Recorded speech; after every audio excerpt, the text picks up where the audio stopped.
This is where I want to bring in our digital reporter, Ella Al-Assar. She's been here in the community, on the ground, talking to people. Thank you for joining us. We know that the folks here have seen so much hurt and darkness. The shock of the shooting is starting to disappear, but there's still pain. What have you seen? Absolutely. It's something huge to be here. The emotional damage that these people have gone through is evident. There's so much sadness. But between the tragedy, there are so many people who drove hours, traveled across the country to be here with the people of Uvalde, and it's been incredibly heartwarming. I could share hundreds of stories of kindness, but one that stood out to me was yesterday, Patrick Johnson, a man who drove 7 hours from Haralton, Texas to be here. The first stop he made was to go to Walmart and fill his trunk and his back seat with toys, and he's been in the town square, just his table covered in toys. And you can see these kids who haven't smiled in days, who have, they're processing something that's just unbelievable. But when they see toys, you see a smile. They approach him so shy, but by the end of it, they're laughing, they're hugging him. He has been in tears, he says, from the reactions of the children that they've been getting. But he's just one of hundreds of people who have come to be with the community, and there's so many more ready to stand with Uvalde.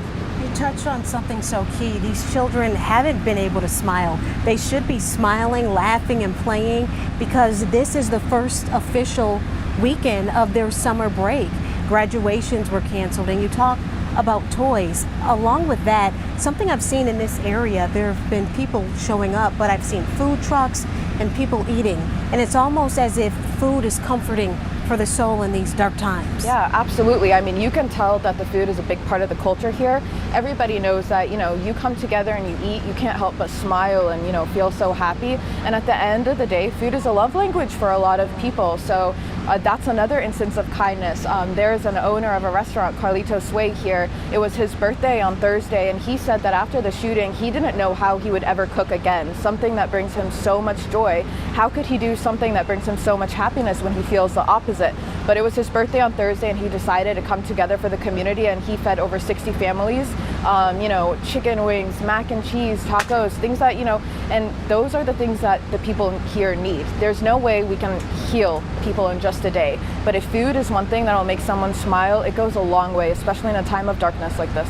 Yeah, not only is he giving to those who are hurting, but it seems like he got something out of it too, because physically it sounds like he was almost emotionally paralyzed, saying he couldn't go on to cook, and that's something he loves and enjoys. You talked about the town square where the toys were. I was over there, I've been here since Tuesday night, and I did notice there were dogs providing comfort. Some folks were just sitting down on the grass petting those animals. Yes, so there's a lot of comfort dogs that have been here. 8 of them, golden retrievers. You probably saw them around in their blue vests. They're with the Lutheran Church Charities. And I talked to one of their leaders and crisis responders, and the story she gave me about what those dogs are doing for these children, I mean, it really does bring you to tears. These kids who haven't smiled, again, they haven't smiled in days. They are now talking to an animal. They don't want to talk to a human, but they're talking to an animal, they're hugging it, and they feel so much better.